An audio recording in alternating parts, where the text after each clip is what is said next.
Bom dia a todos, bom dia a todas. Senhor presidente, trago à tribuna alguns assuntos que dominaram os últimos dias dos noticiários e, obviamente, tratar da questão da cepa indiana, que há vários dias vem sendo o assunto mais comentado aqui do Maranhão.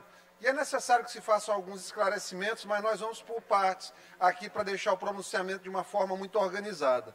Primeira coisa que a gente vai comentar é o incêndio que aconteceu no domingo, no dia 23 de maio, no Adventure Bar, na litorânea. Felizmente não houve feridos, o proprietário alega que o incêndio começou no telhado, que é um telhado ainda de palha. Eu tive a oportunidade de conversar com um dos bombeiros que fez o atendimento e que conheceu o local do acidente, e ele falou que muito provavelmente tratava-se de uma pane elétrica. Foi o que o bombeiro inicialmente nos relatou. É óbvio que a gente vai acompanhar o laudo final para saber o que de fato aconteceu. Existe um problema muito grande na litorânea, que é aquela questão daqueles telhados de palha. Há uma quantidade grande de gordura que se acumula naqueles exaustores. Essa gordura, claro, ela é inflamável. E o acúmulo da gordura, quando não há uma limpeza adequada dos bares, e aí a gente chega à situação de que quando a gente está no momento de pandemia, que caiu o faturamento, que reduz o faturamento e que o empresário tem menos condições de fazer a limpeza, inclusive porque o produto de limpeza aumentou bastante, eles vão começando a negligenciar. Eu não estou afirmando que foi o que aconteceu, mas estou relatando o que pode estar acontecendo, não apenas no bar que pegou fogo. E a partir desse momento, todos os bares da Avenida Litorânea, eles ficam sujeitos a esse tipo de problema. Voltando à questão do teto, aqueles tetos de palha, eles já deveriam ter sido substituídos. Há uma determinação, me parece que da prefeitura, e de que não se pode fazer a modificação por telhas, o que é, obviamente, absurdo. O deputado Wellington, por gentileza, tem orador aqui na tribuna. Então, há uma determinação de que aquelas palhas dos tetos, elas não podem ser...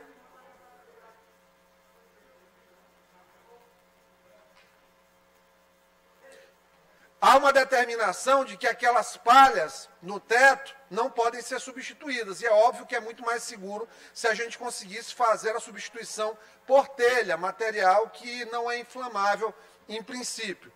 Tem conseguido fazer a substituição apenas quem entrou na justiça. Já chegou, já passou da hora, na verdade, de nós reunirmos SPU, que é detentora das licenças, a Prefeitura de São Luís, que desde a gestão do prefeito Edivaldo deveria ter assumido esse termo de administração e gestão das praias há vários anos, ele já está para ser assinado, não foi.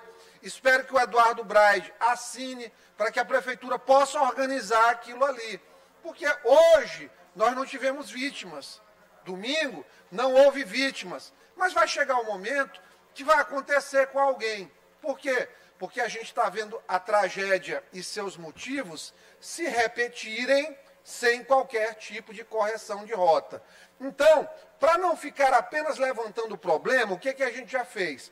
Nós fizemos uma indicação para os bombeiros, nós já fizemos uma indicação para o Corpo de Bombeiros, para que todas essas licenças de funcionamento sejam revistas. Nós vamos conversar com o pessoal da CEMUR e também com o pessoal da SPU, para poder juntar todas essas pessoas, chamar, claro, o Ministério Público, que sempre está envolvido nessas causas também, para fazer um acordo que permita sair com decisões que vão garantir a segurança das pessoas, que é o que é o mais importante. Nós já começamos a disparar os ofícios para os representantes dos bares da região, para a Secretaria Municipal de Urbanismo, Promotoria do Consumidor e Corpo de Bombeiros.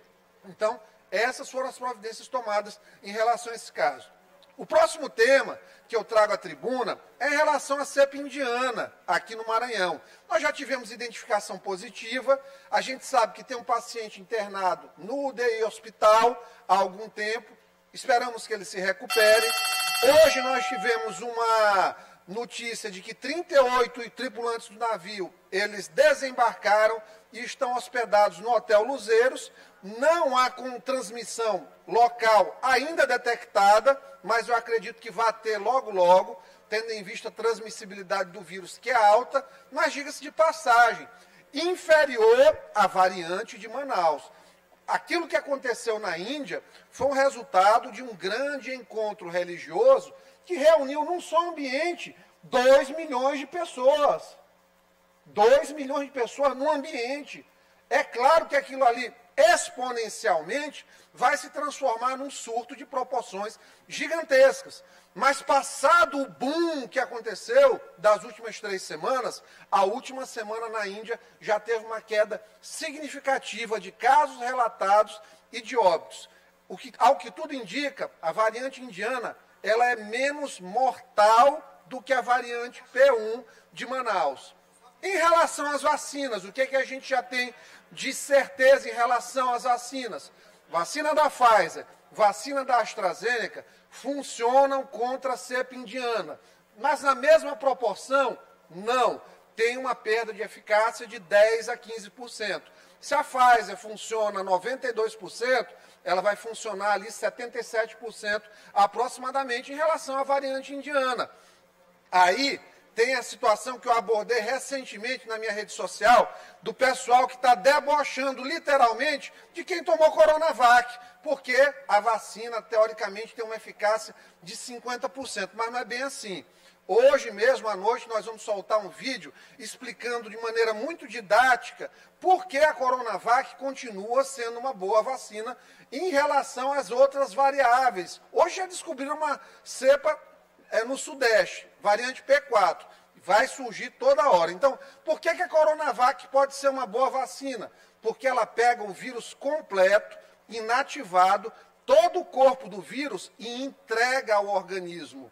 A partir do momento que ela entrega para o organismo todas as partes do vírus, diferente das vacinas outras, Pfizer, AstraZeneca, que pegam um pequeno pedaço chamado spike, é onde acontece a mutação E484K, ele pega só um pedacinho, esse pedacinho que essas vacinas apresentam ao organismo gera anticorpos. Mas quando o vírus muta, e geralmente é nesse pedacinho, o organismo termina não reconhecendo as outras variantes, as novas variantes. Então, a Coronavac, por mostrar o vírus todo, cria uma proteção contra vários tipos de mutações, o que pode gerar uma resposta de anticorpos, inclusive mais duradoura. Então, não dá para debochar de Coronavac, continua sendo uma vacina importantíssima. Eu mesmo tomei Coronavac recentemente, tenho andado por ambientes hospitalares, nunca tive nenhum tipo de sintoma relacionado à Covid-19. Então, é importante. E aí, o último tema que eu trago hoje, tendo em vista já a avançada hora, e amanhã eu tenho certeza que a gente vai poder fazer uma discussão muito interessante, ou de repente até no tempo dos partidos e blocos, sobre a questão de combustíveis. Vou falar um pouquinho do que eu acho mais importante que está sendo negligenciado aqui no nosso país. Não é problema de Maranhão, não é problema de São Luís, não é problema político, é um problema técnico e especialmente um problema de justiça social. Nós estamos falando da vacinação das pessoas mais pobres do país, das pessoas hipossuficientes. E aí eu vou explicar por que eu estou falando isso. Nós iniciamos a vacinação das pessoas com comorbidades.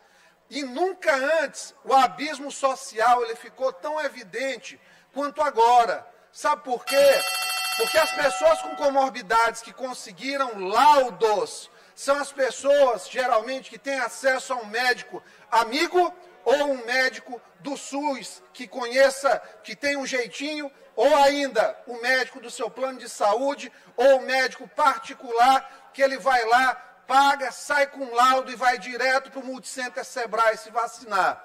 Aí eu pergunto, o morador de periferia, o preto, pobre, maranhense, que ganha menos de meio salário mínimo de renda por mês, que depende de serviço social, que depende de marcação de Semarc para ter um laudo da sua comorbidade, em quanto tempo essas pessoas vão conseguir o laudo para se vacinar?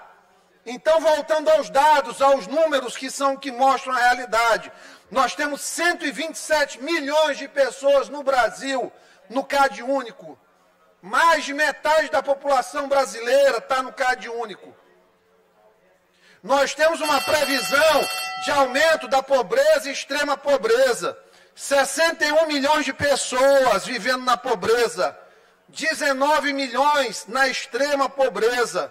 Estudo publicado pelo Centro de Pesquisa de Economia e Desigualdade da USP, o MEI de USP.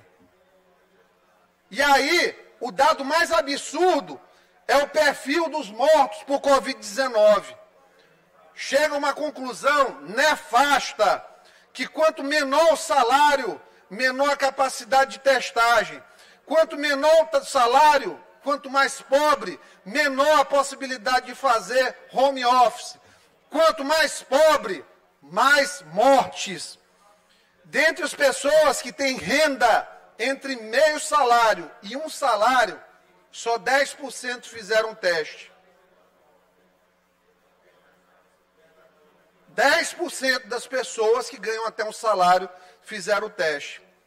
Quanto mais pobre, menor a possibilidade de fazer home office. Está aqui, dados da FGV. 28% dos membros da classe A e B puderam alterar o local de trabalho. Classe D e E, renda até 1926, apenas 7,5% das pessoas. Na classe C, aqui, apenas 10%. Ou seja, quanto mais pobre, mais obrigado a pegar ônibus cheio. A gente está vendo aí lotação de Covid subindo novamente. Não é por nada, não. É porque os ônibus continuam absurdamente lotados. Não teve nenhum agente público para chegar e resolver o problema dos ônibus, para discutir investimento no setor de transporte.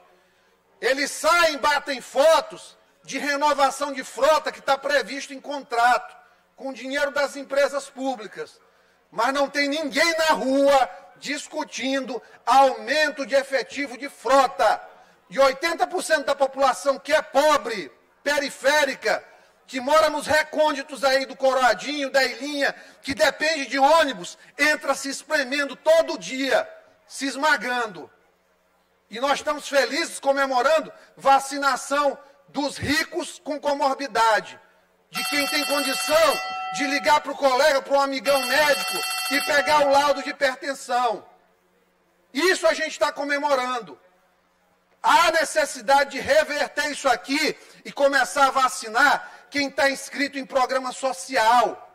Quem mora com 10 pessoas numa casa de 30 metros quadrados. Conclua, você pode usar o tempo dos blocos. Isso que tem que ser colocado, porque a Covid está circulando na pobreza. A principal comorbidade do maranhense é a pobreza, é a falta de comida em casa, é o déficit habitacional, é a humilhação diária no sistema de transporte. Isso que tem feito a diferença nesse aumento de casos de Covid. E para finalizar, presidente, eu sei que já passei muito da hora, mas era um pronunciamento necessário, mostrando aqui, ó, considerando aqui, a análise mostra que os pacientes internados com casos de síndrome respiratória aguda grave, considerando cor e raça, letalidade de 56% entre brancos e 79% entre não brancos. Quando a gente olha por nível de escolaridade, é muito pior. Letalidade maior, quem tem fundamental, 71% morre. Quem tem até o fundamental 1, morre aqui, ó, 47%. Nível médio e nível superior, 33% de mortalidade. 22% de mortalidade para quem tem nível superior.